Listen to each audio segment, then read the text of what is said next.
Learn English through Stories H19 PDF.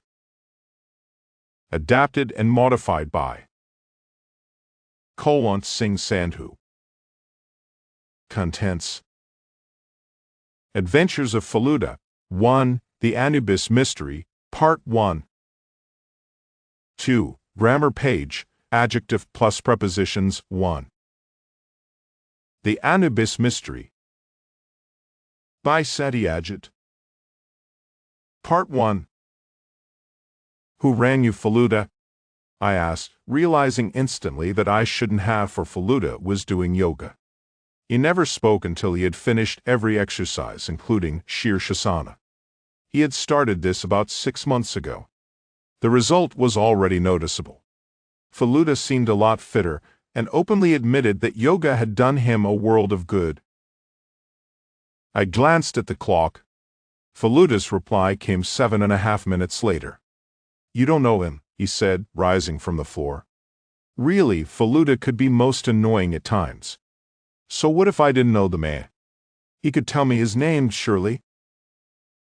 Do you know him? I asked impatiently. Feluda began chewing chickpeas which had been soaked overnight. This was a part of his Keep Fit program. I didn't know him before, he replied, but I do now. Our puja holidays had started a few days ago. Baba had gone to Jamshedpur on tour. Only Ma, Feluda, and I were at home. We didn't plan to go out of town this time. I didn't mind staying at home as long as I could be with Feluda. He had become quite well known as an amateur detective. So it shouldn't be surprising at all, I thought, if he got involved in another case. My only fear was that he might one day refuse to take me with him. But that hadn't happened so far. Perhaps there was an advantage in being seen with a young boy. No one could guess easily that he was an investigator if we traveled together. I bet you're dying to know who made that phone call, Feluda added. This was an old technique. If he knew I was anxious for information, he never came to the point without beating about the bush and creating a lot of suspense. I tried to be casual. Well, if that phone call had anything to do with the mystery, naturally I'd be interested, I said lightly. Feluda slipped on a striped shirt. The man's called Nilmoni Saniel, he finally revealed. He lives on Roland Road and wants to see me urgently. He didn't tell me why, but he sounded sort of nervous. When do you have to go? I told him I'd be there by 9. It's going to take us at least 10 minutes by taxi, so let's go. On our way to Roland Road, I said to Feluda, but suppose this Mr. Saniel is a crook. Suppose he's called you over to his house only to cause you some harm. You've never met him before, have you? No, said Feluda, looking out of the window. There is always a risk in going out on a case like this, but mind you, if his sole intention was to cause me bodily harm, he wouldn't invite me to his house. It would be far more risky for him if the police came to know. A hired gunda could do the job much more simply. Last year, Feluda had won the first prize in the All India Rifle competition. It was amazing how accurate his aim had become after only 3 months of practice. Now he possessed a revolver, although he didn't carry it in his pocket all the time, unlike detectives in books. Do you know what Mr. Saniel does for a living? I asked. No. All I know about the man is that he takes pawn, is probably slightly deaf, and tends to say before starting a sentence. I asked no more questions after this.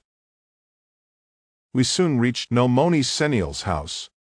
The meter showed 1 rupee and 70 paise.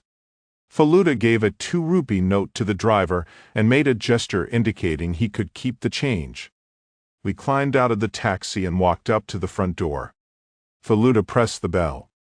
The house had 2 stories. It didn't appear to be very old.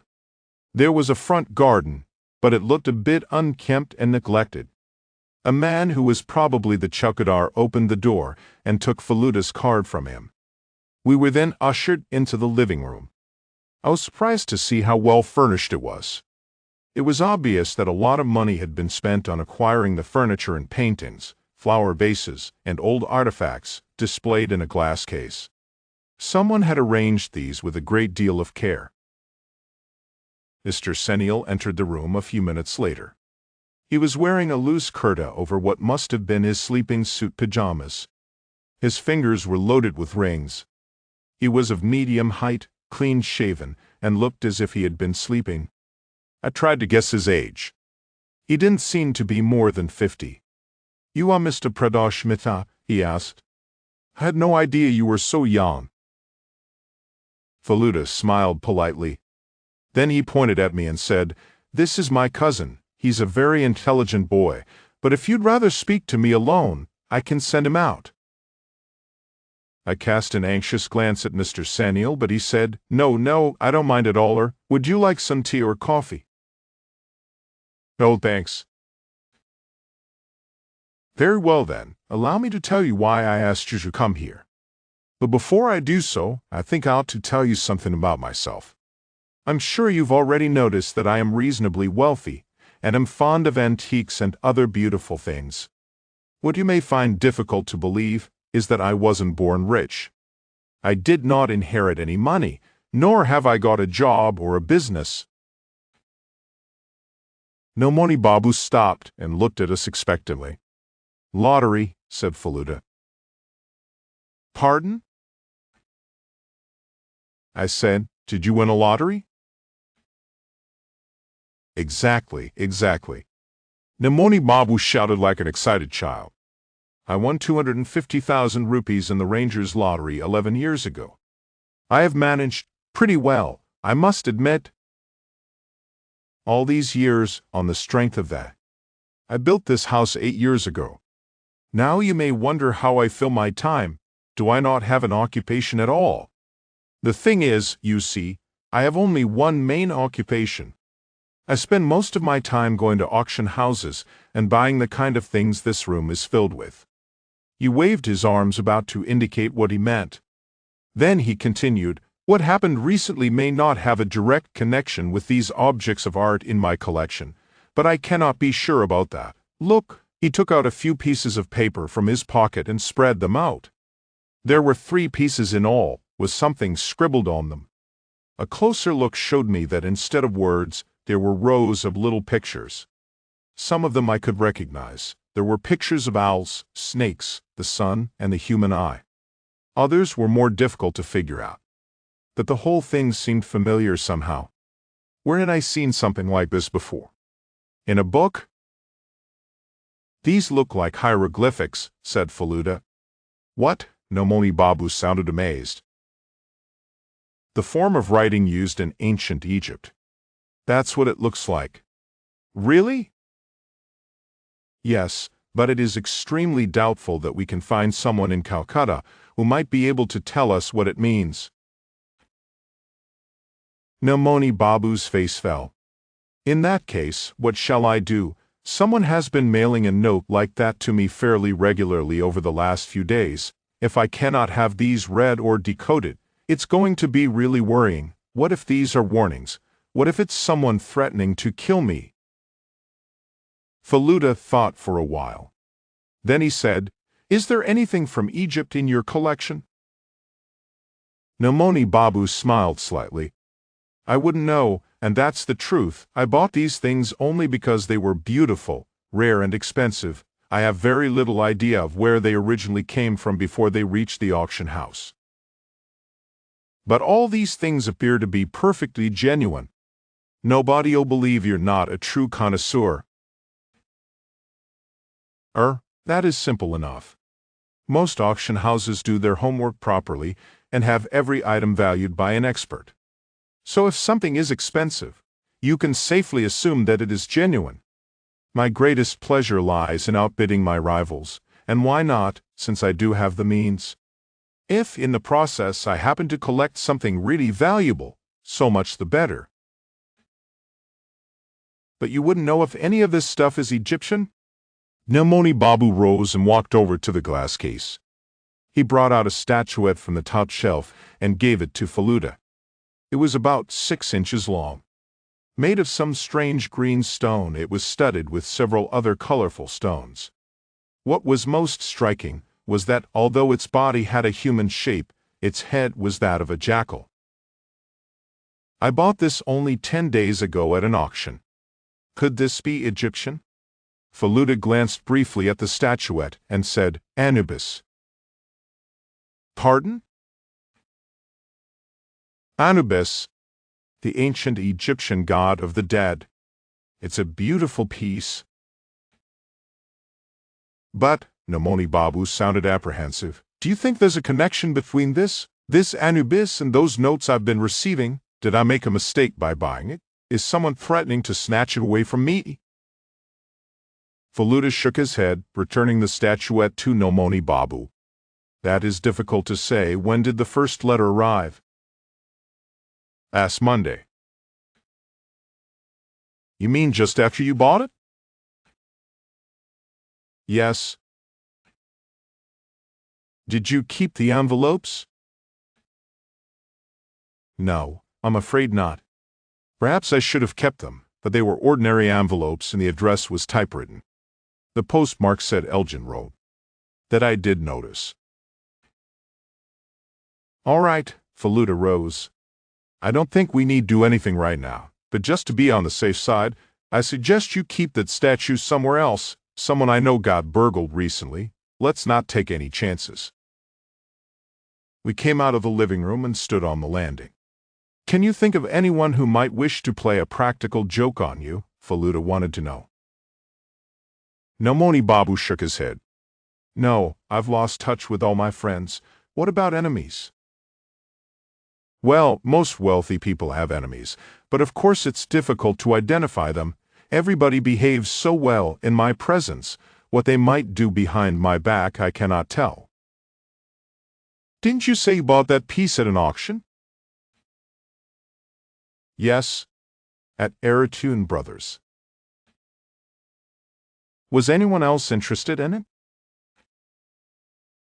Nomoni Babu suddenly grew agitated at this question.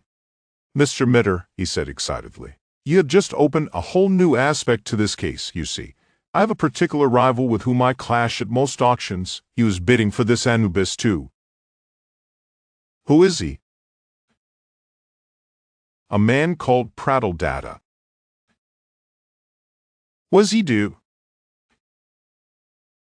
I think he was a lawyer. Now he's retired. He and I were the only ones bidding for that statue. He stopped when I said 12,000. When I was getting into my car afterwards, I happened to catch his eye. I did not like the look in it, I can tell you. I see. By this time we had come out of the house and were walking towards the gate. Do a lot of people live in this house? Feluda asked. Oh no. I am quite alone in this world. I live here with my driver, Molly, and 2 old and trusted servants, that's all. Isn't there a small child in this house? Feluda asked, totally unexpectedly. Nomoni Babu stared for a few seconds, then burst out laughing. Just look at me. I forgot all about my nephew actually. I was thinking only of adults in this house. Yes, my nephew Juntu happens to be visiting me. His parents are away in Japan. His father runs a business. Juntu has been left in my charge, but the poor child has been suffering from influenza ever since he arrived. But what made you think there might be a child in my house? I noticed a kite peeping out from behind a cupboard in your living room. A taxi arrived for us at this moment, crunching gravel under its tires. It was thoughtful of Nomoni Babu to have sent his servant out to fetch it. Thank you, said Feluda as we got in. Please let me know if anything suspicious occurs, but at this moment there's nothing to be done. On our way back I said, there's something rather sinister about that statue of Anubis, isn't there? If you replace a human head with the head of an animal, any statue would look sinister. It's dangerous to keep statues of old Egyptian gods and goddesses. Who told you that? Why, you did. A long time ago. No, never. All I told you was that some of the archaeologists who dug up old Egyptian statues ran into a lot of trouble afterwards. Yes, yes, I remember now. There was a British gentleman, wasn't there? What was his name? Lord Carnarvon. And his dog? The dog wasn't with him. Lord Carnarvon was in Egypt. His dog was in England. Soon after he helped dig the tomb of Tutankhamun, he fell ill and died. It was discovered later that his dog, who was thousands of miles away, died mysteriously at the same time as his master. He had been in perfect health, and no one could ever figure out the cause of his death. Any mention of Egypt always reminded me of this strange story I had heard from Faluda. That figure of Anubis might well have come from the tomb of some Egyptian pharaoh. Didn't Omoni Babu realize this? Why did he have to take such a big risk? 2. Grammar page. Adjective plus prepositions. 1. Adjective plus of and adjective plus to nice / kind / good / generous / polite / honest / stupid / silly, etc. Oh, somebody, to do something. Examples. 1. Thank you. It was very nice of you to help me. 2. It was stupid of me to go out without a coat in such cold weather.